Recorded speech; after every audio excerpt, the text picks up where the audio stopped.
মাদ্রাসা পড়ুয়া একজন মেয়ে এত নিকৃষ্ট কিভাবে হয়? এত নিকৃষ্ট কিভাবে হয়? মাদ্রাসায় পড়ে অথচ বাড়িতে গিয়ে পর্দা করে না। বেপর্দা নারীর সাথে সেও তাল মিলিয়ে নিজে বেপর্দা হয়ে যায়। তাদের মা বাবাও কিছু বলে না, বলবে বা কি করে?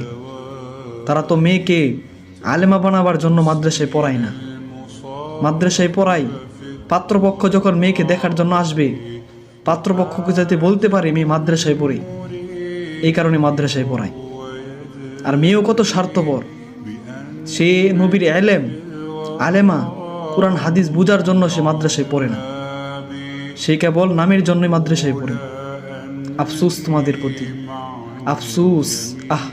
তোমরা কতই না হতবাগা, প্রত্যেকটা দিন কিতাবের উপর হাদিসের উপর হাত স্পর্শ করো, অথচ তার উপর আমল করো না। এটার জন্য একদিন পস্তাবেন, এটার জন্য ঠিক একদিন পস্তাবেন। আল্লাহ আপনাদেরকে হেদায়েত দান করুক, আমিন।